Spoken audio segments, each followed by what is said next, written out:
नमस्कार दर्शक बंधु मो सिंदूरर अधिक सीरियल आज अध्याय आपण मैंने देखा पाइबे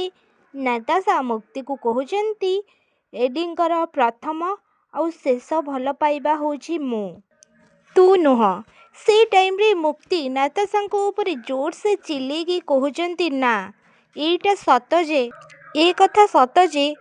तू तांकु भल पाइथिलु हेले ए आउ गोटे कथा सत जे से केवल प्रथम थर पाई से केवल जणको ही भल पाइचंती से होउची केवल मु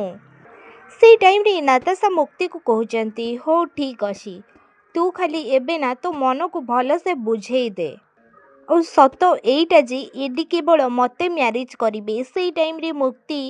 नाताशा को कहते केबे भी नुह नाताशा मु ही ताकू तते मैरिज करेबा पाई बाध्य करिथिली आउ एबे मु ही ए मैरिज को मु ही भांगी देबी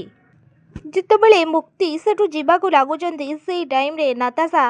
मुक्ति चुटी को धरी नौछंती आउ से नाताशा मुक्ति को कहउचंती जे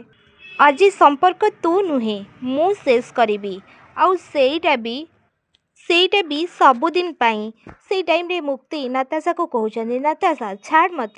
ମତେ ନାତାଶା କିନ୍ତୁ ନାତାଶା ମୁକ୍ତିକୁ ଛାଡ଼ୁନାହାନ୍ତି ଆଉ ସେ ମୁକ୍ତିଙ୍କ ମୁଣ୍ଡକୁ ନେଇକି କାନ୍ଥରେ ପିଟି ଦେଉଛନ୍ତି।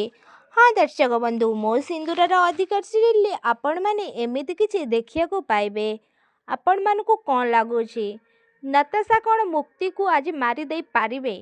ନା ସିରିଏଲରେ ଆସିବ ଆଗକୁ ଏକ ନୂଆ ଟ୍ୱିଷ୍ଟ ନାତାଶା କ'ଣ ତାଙ୍କ ପ୍ଲାନ୍ରେ ସକ୍ସେସ୍ ହେବେ କ'ଣ ସେ